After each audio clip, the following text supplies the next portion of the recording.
Whether you want more money in your life or you want to better care for and utilize the money you have, or you just want to enjoy your life and be more appreciative, more abundant, and have more moments of happiness, today's episode is for you. We're talking about how to live rich. We're going to talk about how to live rich literally, how to create more money and have more money and enjoy your money and do what you truly desire with that money. We're also going to talk about what a rich life actually is. And ironically enough, how it's the way to create more money. Welcome to Better Than Happy, How to Live Rich. Let's do it. Welcome to Better Than Happy, the podcast where we transform our lives by transforming ourselves. My name is Jody Moore. In the decade plus I've been working with clients as a master certified coach, I've helped tens of thousands of people to become empowered. And from empowered, the things that seemed hard become trivial. And the things that seemed impossible become available. And suddenly a whole new world of desire and possibility open up to you. And what do you do with that? Well, that's the question. What will you do? Let's find out. Sometimes listening to a podcast is enough, but sometimes you'll feel inspired to go deeper. If you hear things that speak to you in today's episode, consider it your invitation to a complimentary coaching workshop. On this live interactive Zoom call with me, you'll get a taste of the power of this work when applied in real life. You can participate or be a silent observer, but you have to take a step if you want to truly see change in your life. 2 steps, actually. Head to jodymoore.com/free coaching and register. Then you just have to show up. Your best life is waiting for you. Will you show up for it? jodymoore.com/free coaching. I'll see you there. Hello, everybody. Welcome to the podcast. I have a fun topic for you today. Maybe. I don't know. Do you think this topic is fun? Do you like talking about money? Do you like thinking about money and thinking about how you think about money? And do you like thinking about your overall life and what you're experiencing? Because we're going to touch on all of that today. And I want to explain to you where this topic is coming from. So in my coaching program, Better Than Happy, the lab, where we actually take everything you're learning here on the podcast and apply it and use it and experiment with it in our real lives, we have a place called Ask a Coach where our clients can write in questions anonymously about anything they want to. And it's a really valuable way to get some coaching because sometimes when you have a minute to sit down and write it, you can think through what you want to say. And the anonymity tends to lend itself to people being a little more honest and vulnerable. And my coaches and I answer every single one of the questions that they send in. And you guys who are in there know that there are some brilliant questions in there. So recently I was in Ask a Coach and noticed a question that came up, and I'm not going to read the whole question because I want to protect whoever it is that wrote it in and not share verbatim. I'm just going to summarize what the question was. And I want to thank the person who sent it in because I think it is a common problem for a lot of people and not one that most people raise their hands and admit to themselves or other people out loud. Again, this was anonymous, so I don't even know who wrote it, but I still am grateful that somebody wrote it in this question, and I wanted to address it here. We did answer it in Ask a Coach, but I want to flesh it out in even more detail here, okay? Okay, so the question was titled, I Resent Rich People. And it opens up by saying, hi, Jody, I resent you, but I also like you, right? And then it goes on from there to talk about why this person, I don't know for sure that it was a woman, but I want to say maybe there was a time when she mentioned being a mom, or maybe I just turned this person into a woman in my mind. I'm going to call her a woman. Oh, she does say something about her husband, although men can have husbands. So anyway, I'm picturing a woman, but maybe it wasn't a woman. I really don't know. Anyway, this woman goes on to talk about why she resents me. And again, I so appreciate the honesty and the vulnerability that this person shared when she said things about, somebody asked about my clothing that I happened to be wearing on a call. I commented where I'd gotten it from. She looked up the website and found that it was sort of higher priced clothing on that website, right? And then other things she's heard me say about maybe vacations I've been on or how I live my life or whatever that lead her to take guesses about how much money I have. I actually am very vocal about my financial situation, so she might have heard it somewhere else. But those were things she pointed to, right?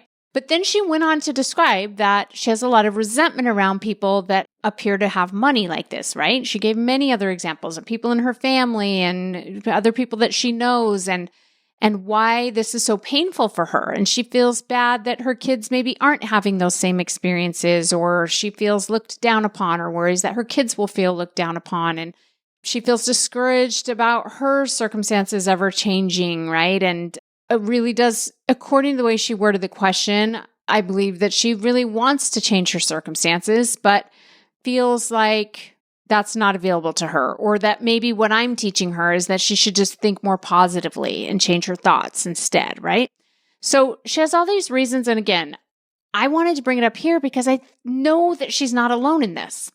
I know, and I've actually had to do so much work on money myself over the last decade and a half that I can relate to some of this. Now, I had some different toxic stories about money, slightly different than what this person had, but I certainly had my own. And I am so glad that I realized, and it took me time to realize it, don't get me wrong, I had to learn it through a process of redirecting my brain, but what I realized was how toxic that kind of thinking was for me personally and for my finances. Okay. So money is such an interesting topic. It's such an emotionally charged topic for so many of us. We have so much judgment of ourselves or others. We were taught things growing up about money that may or may not be serving us today, but they just feel true. And this scarcity that is instinctual within all of us to hold on to what we have, to try to get more, to be prepared in case of a crisis, and then even the morality we tie to it in terms of our judgment of ourselves or others, and whether it's a good thing or a bad thing to have money, we do it on both ends. There are people walking around thinking that people with money are better than those without, and there are people walking around thinking people with money are more evil than those without. And it's all just so fascinating, don't you think? It's all fascinating. And it's all up for grabs. How could it be that so many people think that having money is wicked or evil or bad, and just as many people think that not having money is weak or less than in some way? Both of those things can't be true, right? Well, the truth is neither of them are true. Neither of them are true. The amount of money that a person has doesn't tell us anything about their goodness, their worthiness, their lovability, even their intellect or their righteousness or lack thereof. It doesn't tell us any of those things. It tells us maybe about actions they've taken in the past. It might tell us about circumstances they were born into. It might be things that they've done, or might have nothing to do with anything they did. They might have just gotten lucky, right? And you can make a lot of money being evil and dark and cheating people, and you can make a lot of money serving and doing a lot of good. And most people who make money do it somewhere in the middle, right? Or they're doing mostly good, but they're not perfect. And maybe they're doing it on a small scale or what have you. Or they're doing it for some really giving, selfless reasons and some what we might call selfish reasons because they want more. So it's all over the map, right? When it comes to money. And the reason I'm harping on this to begin with is because if you can relate to the person who wrote in this question, or you have whatever other stories you have about money, maybe you have a business or you sell something or you're in business in some way, you work for someone else and you know that your money story is getting in the way of your success, then this is going to be useful for you as well, right? So what's important to understand here in the beginning is that there is not a universal truth that we could all agree upon and prove hands down in a court of law when it comes to money. We really can't. There are just a whole bunch of thoughts and beliefs and stories that are offered to us, usually by well-meaning people, but sometimes by people coming from their own fear of scarcity, right? And the actual truth about whether you should have money, whether it's okay to want money, or whether you should or shouldn't talk about money is completely up for grabs. We can make a solid argument either way. And what that means is I want you to decide what serves you best to believe about money. How do you know what serves you best? You decide what you want to experience and what you want to create in your own life. What do you want to experience today and what do you want to create for tomorrow? That is what you have control over, my friends. What do you want to experience today and what do you want to create for tomorrow? Now, what our brains want to do instead is go to the past. They want to think about what we've experienced in the past or what we haven't experienced in the past, what we created in the past or what we haven't created in the past, and spin on that. And the past could be 5 years ago, 10 years ago, 1 year ago, or it could be yesterday or even 5 minutes ago. But the past is simply something that we cannot go back and change because we don't have a time machine. What we can impact and change is the present, our present experience, and what we create for the future. That's it. That's the only thing we have control over, right? All right. So what do you want to experience today and what do you want to create for tomorrow? Let's dive in when it comes to being quote unquote rich. I personally want to live a very rich life. I do. I define rich as being able to experience the things I want to experience, which takes money, right? Being able to live a lifestyle that I enjoy, being able to provide for the people I want to provide for, namely my kids, but sometimes other people too. I want to be able to help family. I want to be able to help other people in the world. I want to be able to support friends. I want to be able to be generous with money, right? So I want to be able to hire employees and I want to be able to be generous with my clients. And I want to be able to grow my business. And all of that requires actually a lot of money. I also want to live a rich life in terms of the experiences I'm having. I want to get pleasure out of small moments. I want to have lots of joy. And to me, joy is noticing little, small, insignificant things that I otherwise would take for granted and allowing myself to experience the peace or love or gratitude or something that comes from those small moments. To notice a moment when everyone's in the kitchen laughing hysterically and get joy out of that. To notice when a stranger who is just doing their job that they could easily just phone in because it feels like a mundane job, goes all in on it and does or says something above and beyond that delights us for just a moment or delights somebody else. To notice goodness in small, seemingly insignificant moments, like when I'm driving down the road and I accidentally changed lanes, cutting off another car because I didn't see the car because I didn't do a proper head check. And the guy honks at me to make sure I don't hit him. And then as he ends up pulling up beside me and I look over cringing, afraid that he's going to yell at me or flip me off or something, he just waves and I wave and say, mouth, I'm sorry. And he waves and says, it's okay. That's joy for me. Like, that was my fault. He was completely justified in getting mad at me, but he didn't. In fact, he just forgave me, a complete stranger. No words even exchanged, just nonverbal communication and a moment of, I see you that you're human and I forgive you. And me being, somewhat vulnerable and owning that it was my fault. That's joy. That's living a rich life, to notice moments like that and take a moment to go, you know what? People are mostly good, actually. People are pretty cool. People are pretty understanding. And all of that is part of living a rich life to me. It's participating in things that fulfill me. It's contributing sometimes in ways that I don't even want to do, but then noticing how good I feel after because I showed up and did something that I think is a good place to spend my time or my efforts. It's learning how to meet new people and be uncomfortable. It's learning new skills.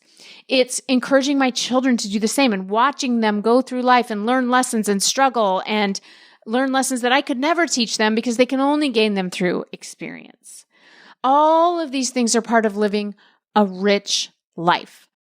Now, why am I giving you this definition? Not because I think this is the correct definition of a rich life, but because I want you to decide what is a rich life. And I think it is important that you consider your money, because that's what we associate with the word rich. And I do, again, want you to think about money on this during this episode today, but also consider all the other parts of your life.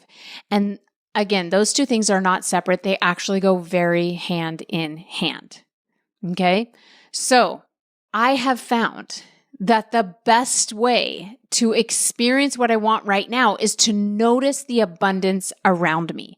Now, I know, again, for the person who wrote in this message and anybody else in that situation, you're thinking, yeah, easy for you to say, Jody Moore, because you have money. You're buying expensive sweaters. You're living in a nice house in an expensive part of the country, and you have money. And I will say, you're right. It is so much easier for me to appreciate and feel abundant about my life today. It definitely is. But what I want you to know is that it hasn't always been this way. I haven't always had this kind of money, but on the other hand, I've never struggled the way most people in the world, not most people, but like way more people in the world have struggled more than I have, right? But that said, by first world standards, living in the United States of America, let's just take that, right? Because there's so many people living in third world countries who are struggling way more than any of us listening to this podcast because they don't have access to technology. That's how I know, okay? But let's take a first world country like the United States or something similar. And by first world standards, I have been at the lower end of the income bracket more of my life than I've been at the higher end where I'm at now. Okay. And the way that I created what I have today is by choosing in that circumstance, in my current financial situation back then, right? My lower income bracket situation, to feel abundant, to feel gratitude more of the time. I don't mean you have to do that all the time. I wasn't able to do it all the time. There were days when I was worried about how we were going to buy groceries for our kids. There were times when I had to borrow money from people. There were times when I had so much shame and guilt about the money that I'd spent and the debt I was going into and the money that I didn't have that I needed for just basic things like supporting my family. Okay, that is where I started from. And the work I did was to shift out of that shame and guilt and self-pity and victimization that I was doing to myself, and to decide to notice the abundance of it all. To decide to notice that I had a place to lay my head down at night and go to sleep. And I had a place to tuck my kids in to go to sleep where I wasn't even really worried that they were going to get harmed in the night, other than like my tiger mom brain that always is afraid they're going to be harmed. But I didn't feel like we were living in an unsafe neighborhood, right?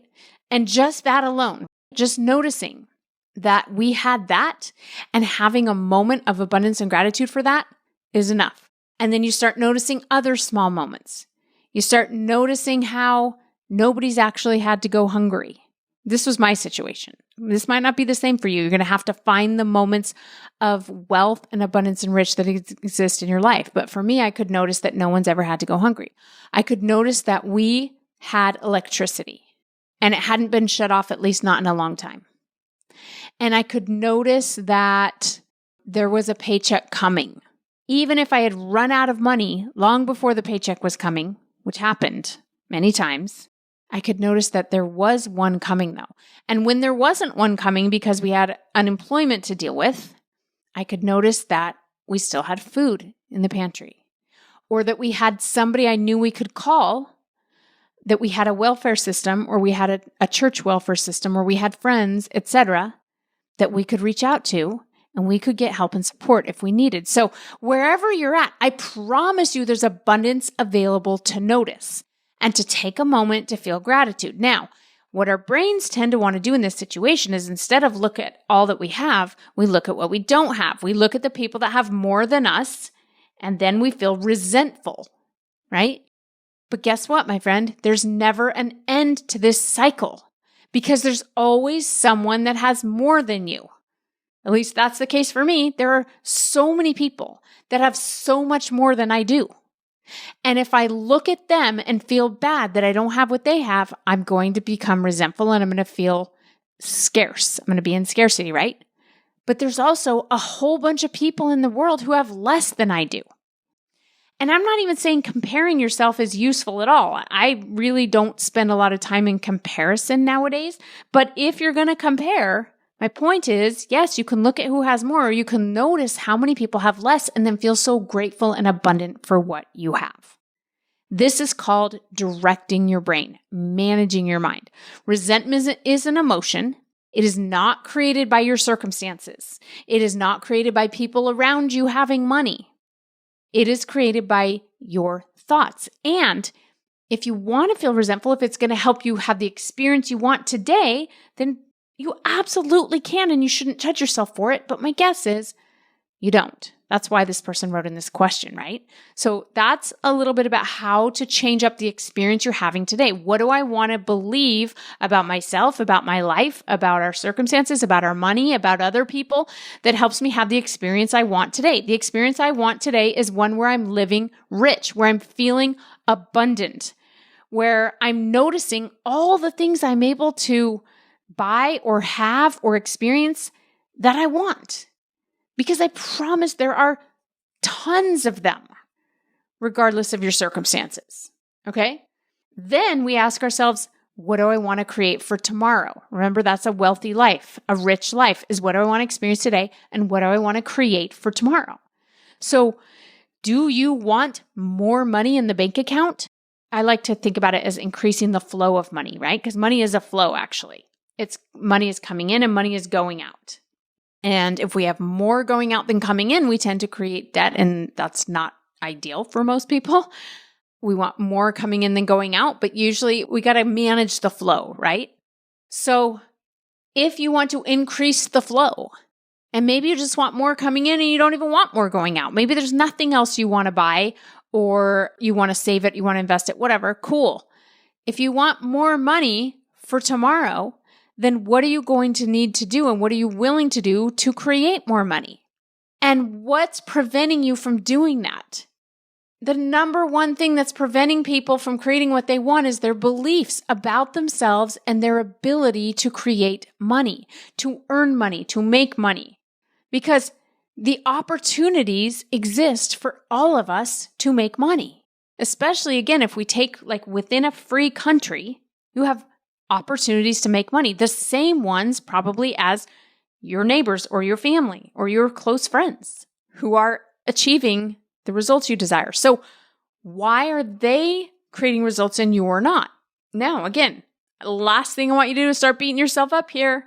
Do not go into judgment. Do not start feeling bad about it. But you have to notice all your self-doubt, all your limiting beliefs about yourself, about your abilities, about what's possible for you. And you have to open your mind up to there is a way to create exactly what I want. And I don't have to be mad about where I'm at right now to create something different in the future. In fact, that doesn't work very well. What works so much better is to be living rich today and creating more wealth for tomorrow from the feelings of abundance, from gratitude, from a recognition of all that you have. It's a yes and. Okay? So for anybody who might be religious that's listening to this podcast, in the Bible, we read the story of the creation in Genesis. And one of the things I love about the way it's written is that God creates the earth in 7 days, right? 6 days, I guess we would say. And each time he creates something, he says that he notices that it's good. He created whatever he created and it was good. He saw that it was good. Is the language in the King James Version of the Bible. He saw that it was good. And then guess what happens? The next day, he creates something else, right? So he doesn't say, this isn't good enough. Let's create something else. He says, this is good. And let's create more. Okay? That is the way God operates. That is the way we operate at our best as well. We are created in God's image. So he creates something. He sees that it's good. He takes a moment to appreciate it, to be grateful for it, to acknowledge himself, to whatever, maybe be proud of himself. I don't know if God does that or not, but he sees that it's good. And then he's like, and now we're going to create more. That's how you create true wealth. That's how you live a rich life, is you already appreciate and love what you have, and you create more. Now, let me be clear. I'm not saying it won't be challenging. I'm not saying it won't require growth on your part, and growth only comes through discomfort. It will, at least it has for me. It's required a lot of growth. It's required a lot of discomfort, but there's a difference in growth and discomfort because I want to create more and I'm grateful for what I have, than growth and discomfort because I'm stomping my feet saying it's not fair. That actually leads to us usually not taking action to create something more. We usually dig our heels in, we sit around being stuck, and we feel sorry for ourselves. That was my experience anyway. Okay? So when you let that go, yes, there will be discomfort, but it's the discomfort of growth, it's the discomfort of progression. It is very different than the discomfort of self-pity and being stuck. You'll know the difference because one will feel like movement, even though it's still uncomfortable. I call it being excited. You're scared and excited at the same time, right? And the other one will just feel like ick. It will feel like you need a shower and you'll get sick of it. And the person who wrote this in told me, I'm so sick of feeling this way. And I'm sick of disconnecting from people in my lives because I resent them. So huge kudos to the person that wrote in this question. I want you to think about this. What do you want to believe about money, about yourself, about your life? What do you want to think about people that have money? If you think people that have money are evil or bad, then you're not going to drive yourself to create more money. That would make no sense at all, right? Why would you want to become something that you think is not good? Interesting to think about. That's why I say choose what you want to believe about money and choose it based on what you want to experience today and what you want to create for tomorrow. Thanks for joining me today, you guys. Have a beautiful rest of your week, and I'll see you next time. Bye-bye. Oh, wow, look at that. You made it to the end. Your time and attention is valuable, and I don't take it lightly that you made it this far. In fact, it tells me you might be like me, insatiably curious about people and life and potential and connection. Maybe you have big dreams, but a small budget and no time. You're tired, but bored. You're content, but dissatisfied. Sound familiar? Come to a free coaching call and see for yourself what's possible. jodymoore.com/free coaching to register. That's jodymoore.com/free coaching.